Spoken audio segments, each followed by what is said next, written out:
are not married, it's easy. When we married, we need to deal with this. Agree? How many people here understand English? All of you? All of you. Can I speak English? I will try to say a few lines in Russian just to make sure that people understand this. So let's get back to the topic we learned before. Who is the boss in the family? We said the boss in the family is, again, I didn't do.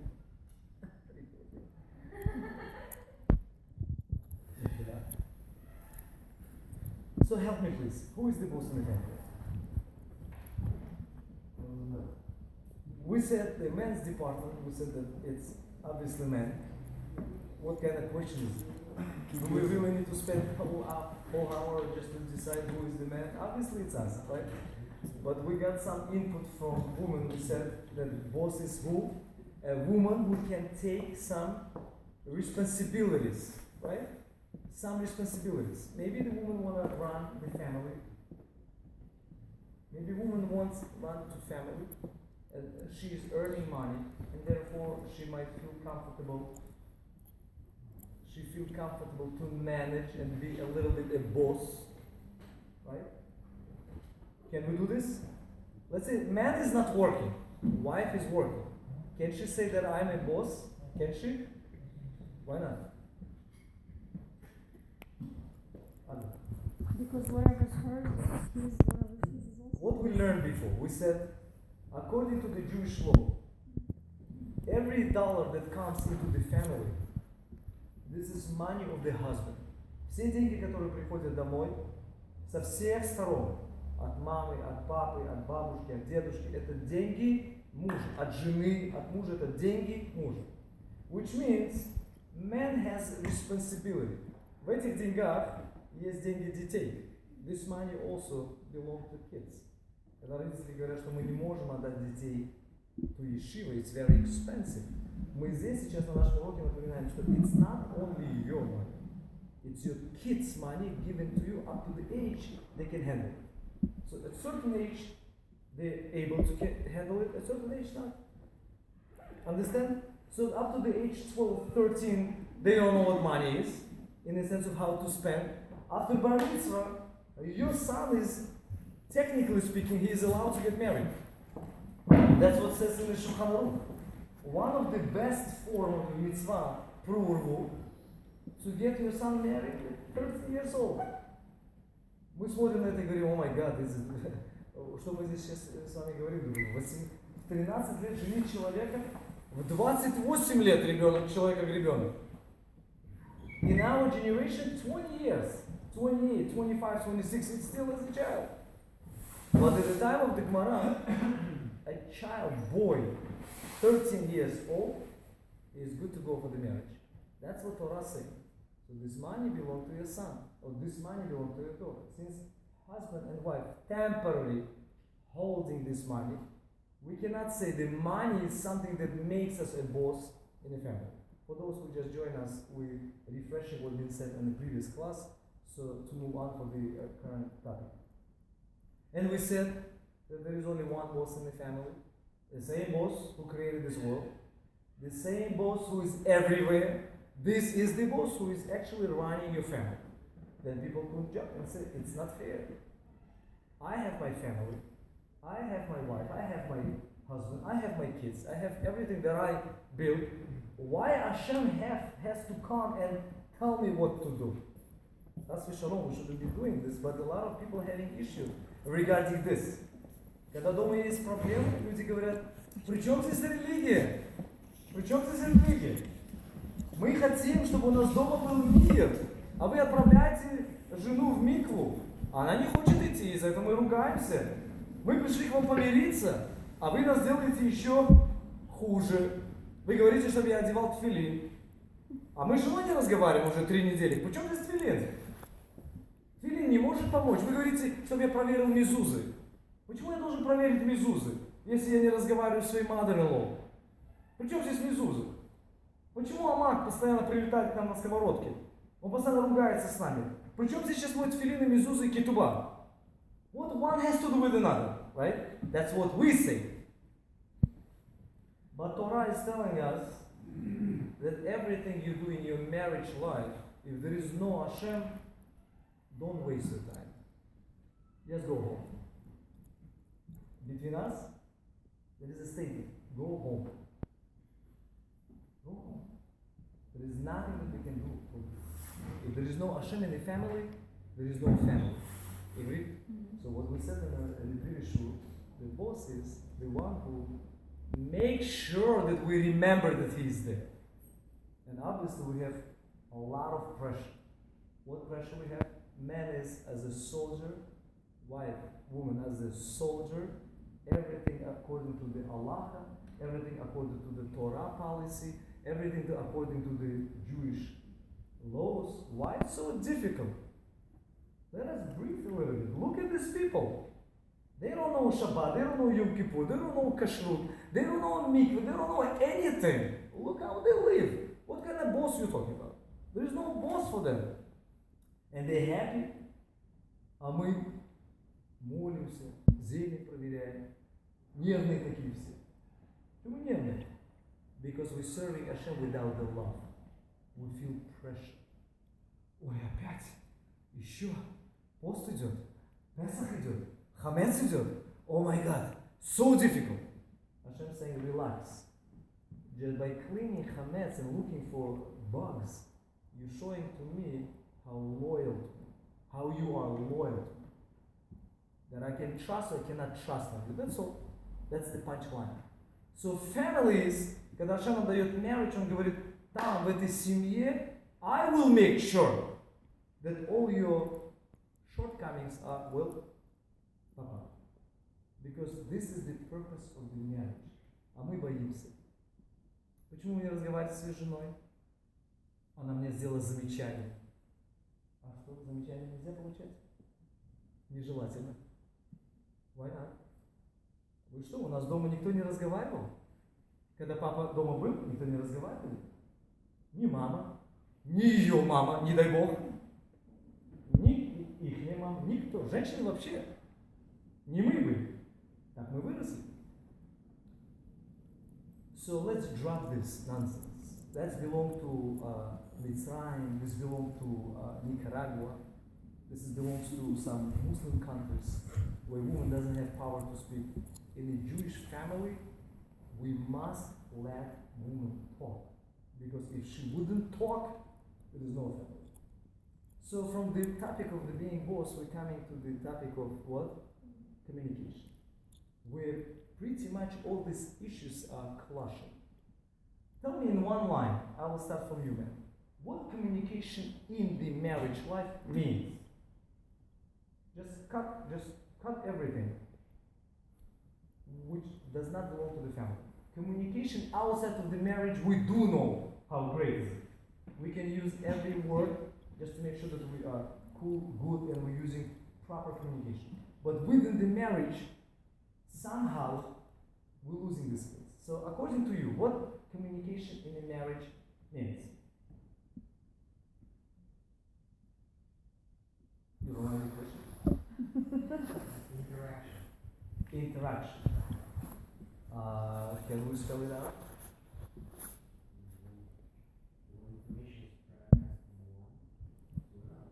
So what you're saying is, there are two computers. I send the message, and she replies. I send the message, and there is a delay in the queue. So I press the button again, and I'm saying, why are you not responding? Is that what communication is?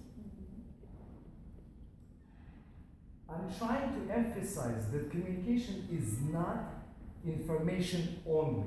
You're saying good, but it's only one way of looking at it. It's just one side. Any other add-ons? Eye contact. Eye contact. Very nice. So you just looking or you're talking and looking? Could be both. Can be one? Like what? Somebody's talking, you don't looking. She's talking and I'm texting? No. No. Her. I'm looking at her and still texting. No. What else? So we have 2 points. Passing information to another party, right? Making sure they understand what I'm talking about. man is very short in communication process, but it's not our problem only, it's the problem of the man. Man is cold, logical, one line, it's like, a zip file. And we expect a lot. We expect that this thought will get pregnant in the mind of our wives, and she will make the most she could. Because men always saying, this is what I meant to say. It's just you who never understood. Anything else? Eye contact, information, anything else? That's it? What? Body language. Okay. Try to listen. Body language. Can you give an example? Basically, talking with animal movements, not crossing your arms and speaking, not flailing arms around in anger. Anything else? Уважаемый man, when we saying what we saying, open up your folders. We're gonna hear now a lot of things from Daddy. They're gonna tell us what communication is, and we will be ready to close this folder and say, Shalom. See you next Monday. So we pretty much, we have our club, and it's good enough. Information, eye contact, body language. Anything else? Anything else? Listen, very good. Anything else? Smiling? No? Face, mimics? No? Mimics involved in the communication process. Why communication is always good when you in different rooms? Did you notice this? It's always perfect communication. You somewhere in the garage, outside, you're parking, and the best conversation ever. With the smiley faces sent through the text message with figures up, down, everything. It's easy. For us, it's very easy. Yes. What else? Настроение, mood.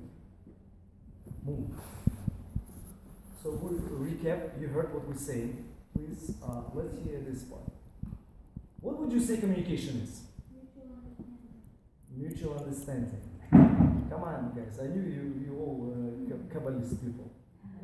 Which mutual understanding? Let's start the process. Delivering the message, talking, understanding. You say mutual. Okay. Next. Anything else? From the back. What we have there? Learn to listen. Learn to listen. Listening and learning to listen. Very good. Anything else? No? Answering. What? When you're talking, and then what? Anything else? Tone of voice. Very good. Anything else? Very good. Anything else? Be honest. My God, we're not ready for this answer. Because what we said, and this is what communication to us means. For them, it means, Baruch Hashem, completely different world. What they really do, they dress up what we say.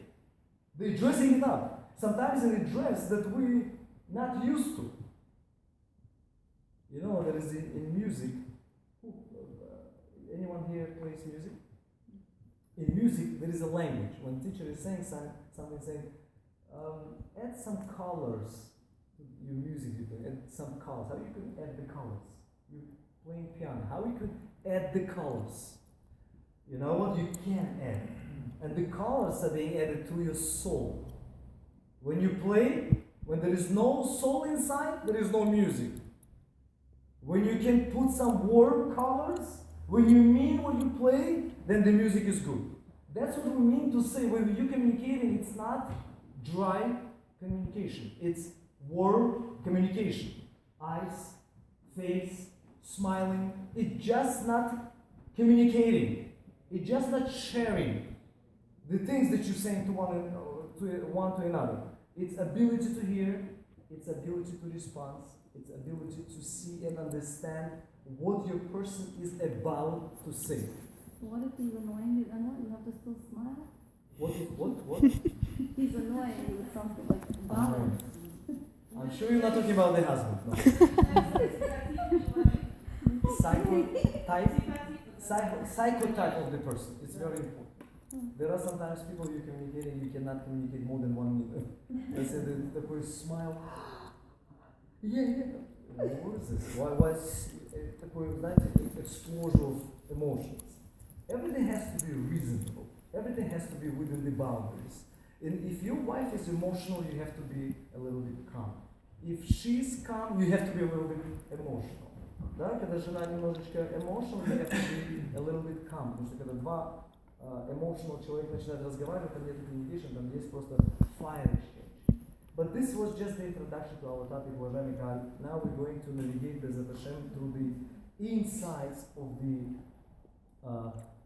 secrets of communication. And the beautiful thing is that Baruch Hashem, Rav Nachum Diamond is sharing with us, ability to communicate actually is one of the most important functions of human being. So if somebody will ask you, are you happy? And if you say yes, it means I know how to communicate well. That's what it means. To be happy within the marriage without the ability to talk, to communicate, it means you're not happy. Because happiness comes from the ability to what? Communicate. And it's not only physical communication, it's spiritual communication also.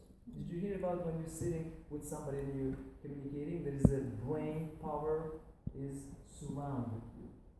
And you now reflected by the power or the brain power of the person with who you're communicating. Do you know that? When you're communicating, it's very important with who you're communicating and how you're communicating, because there is a power. The radiation. If the spirit is good, the reflection is good, warm. It builds you up. When the reflection is bad, you don't want to talk. Very, very common mistake in the family, когда женщина, муж и жена уставшие, right? И муж говорит, talk to me. And she's saying, I'm exhausted. And he's like, okay, say something. And she's saying, I have no power. Where the problem is now? Where the problem?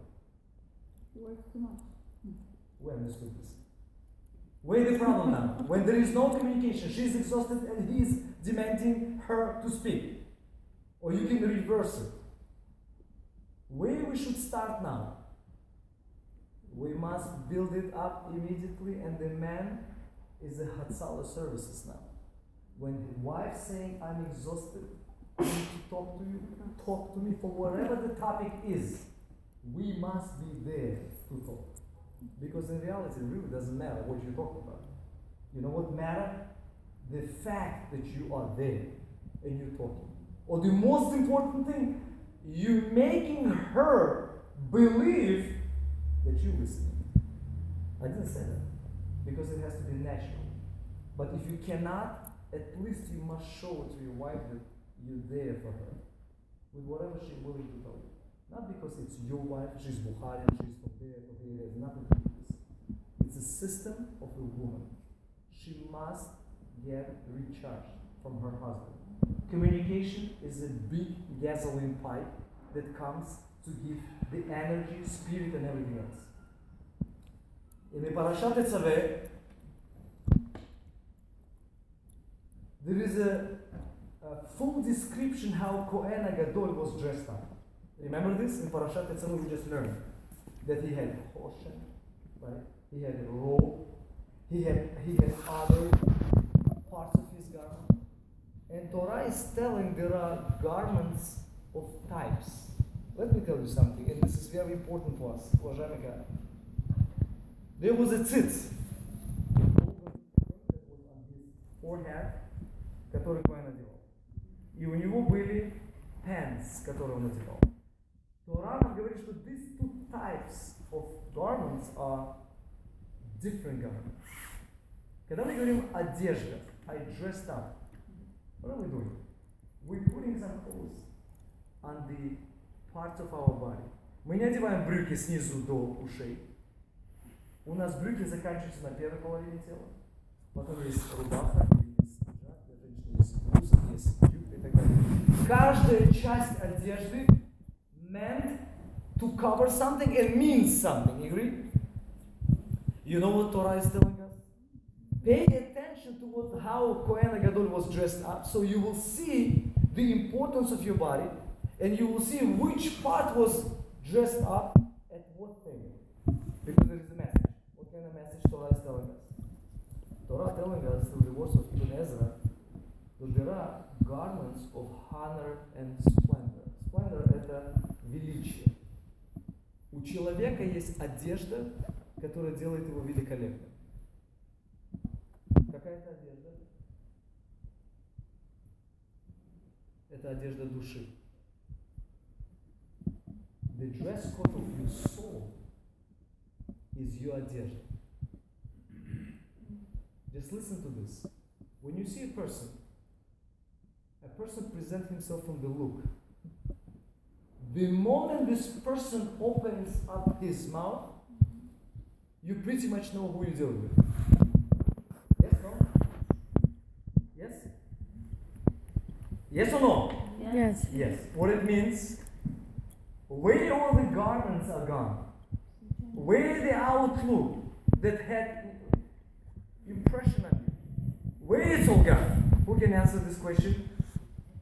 Why when person opens up his mouth, you pretty much know where she or he is holding?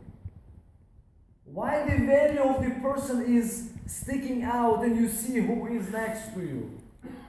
This person is dressed up like the billionaire. Their watches and garments and cars and everything else and jewelry. Why is it so important for us to hear the voice? We can answer this question. Because there is a soul within every human being. And this soul is the essence of a person. Who is talking to who? You know who is talking to who? Souls are talking to each other. When you're communicating with your wife, it's actually your soul talking to the soul of your wife. That's why Chachamim saying that the dress code of your soul must be very honored. Whatever you put on your words actually the dress code of your soul.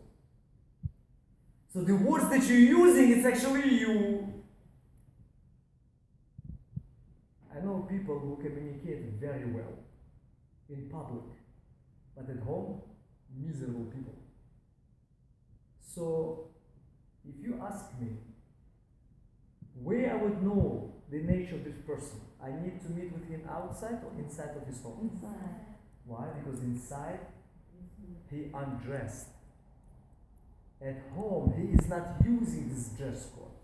In public, yes. At home, no.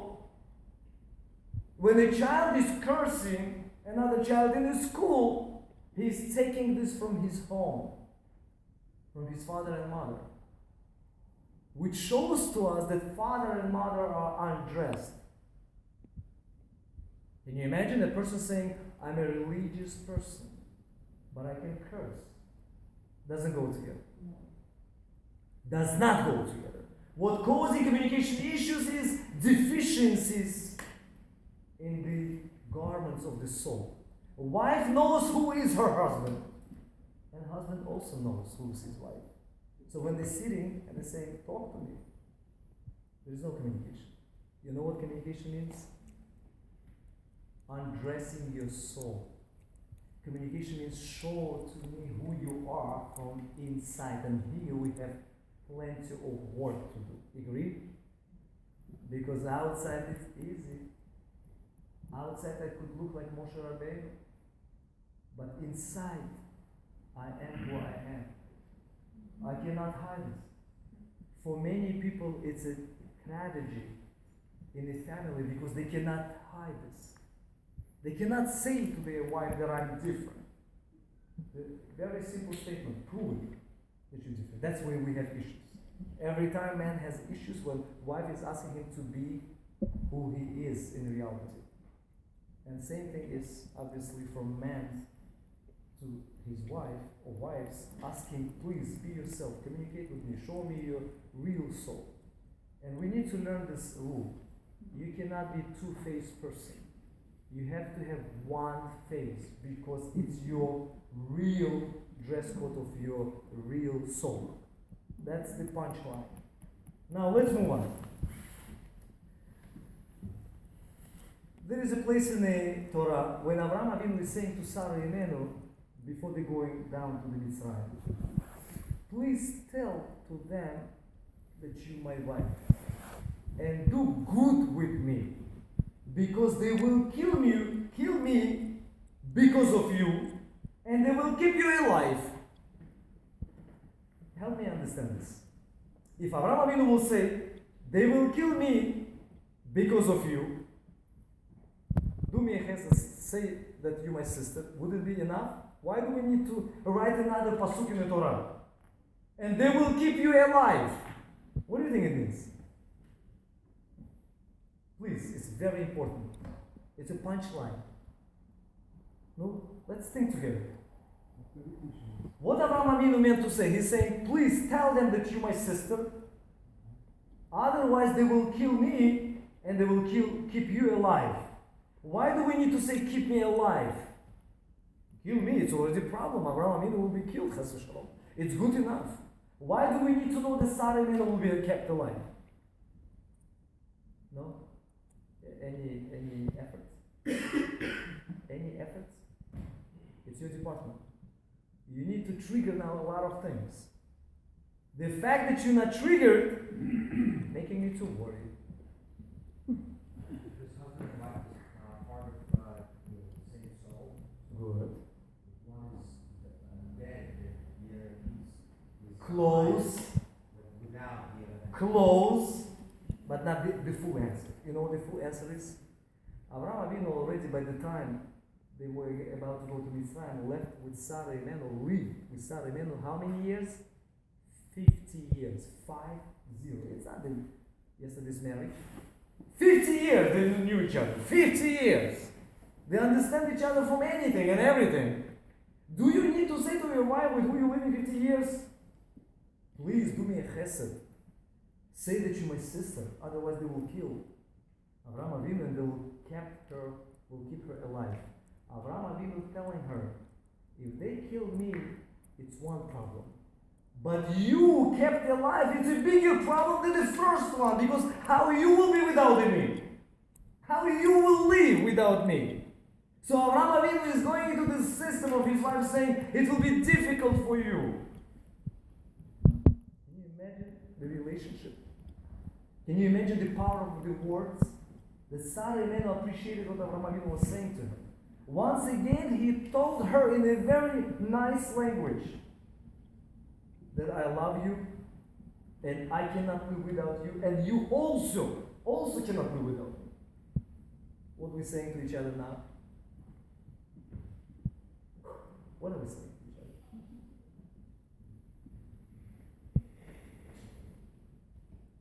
We're saying Chodesh Adar Sameach.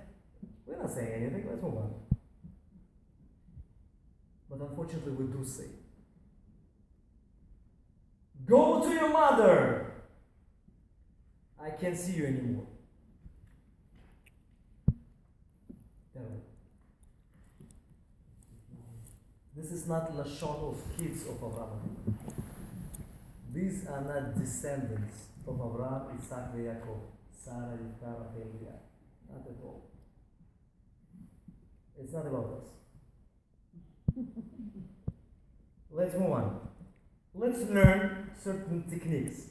Представьте, вы пришли домой, уважаемый мужчина, и вы просите свою жену чашечку чая. Как вы попросите, уважаемый мужчина? Love this, my God. Please. Как вы попросите? Вы не смейтесь. С вас тоже будет большой смех. Да, это вы уже подготовились. Скажите уже, как вы сказали бы на самом деле. Но вы оба подготовились. How we would say normally, если я хочу чашку чая, you want a cup of tea, how would you ask? Как хочется чаю выпить. А? Как Как хочется чая выпить? Чай поставь, а? А родной чай поставь? 2-3 шоколадки? Сладости купила? Сладости есть? Ну, уважаемый мужчина, honestly, how we would say? What we do? Чай есть у нас дома или нету? Как вы скажете? Чай хочу очень сильно. Хоть бы кто-то дал глоток. Куда мои деньги уходят? Ни одной заварки дома не осталось. How we would say я хочу чай? Намеком. Взяли так пачку чая, бросили в лицо. И все, намек. А если серьезно, ну, команда, ребята, ну, это у нас практика, у нас это workshop. How we would say, я хочу чашку чая. How would you say? But please, honestly. Honestly, so we will see us in the X-ray. No?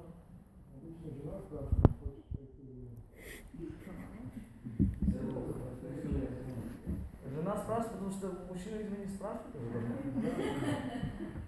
Ну, я вам помогу. Обычно мужчина спрашивает так. Wife, a cup of tea. Нету please. Ну, мы не сказали нахал, мы ничего не сказали. Мы сказали, человек просто устал. Устал, дайте ему кап захуд. Он устал, пошел с работы. Он сказал нормальные слова. What did I say? Wife, a cup of tea. Нормально? Нормально? Что вы скажете по этому поводу, если вам так обратятся? Wife, a cup of tea. Что это значит? Что вы скажете на It's это? not ну? nice. Not nice, да команд. Вы разбаловали совсем. Вас назвали wife.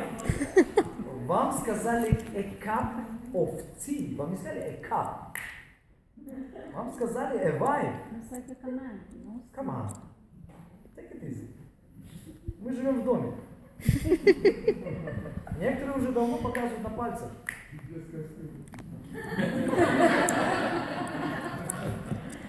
Он на телефоне сейчас, он сейчас разговаривает с президентом Америки. А вы не можете ему дать глоточек чая, человек уже задыхается. Окей? So, вы сказали, что это нагло, да, немножечко, чуть-чуть. Бухарский жен. Wife, a cup of tea. Мужчина говорит, что нормально. Что стало вообще? О чем разговор? Вторая фраза. Wife, dear, would you please make a cup of tea? Right? Different story. Different story. Какой это level? Number one, number two, and this is it. После этого можно уже ложиться спать. Мы уже сделали мицва пруву, сделали мицва кибутавая, сделали все. Да? Да? Это, оказывается, второй левел такой простенький, оказывается. А третий левел вот такой. Wife, please, make a cup of tea. And if you are making one already, make two. So we can sit and drink together. Сейчас мужчины сразу скажут,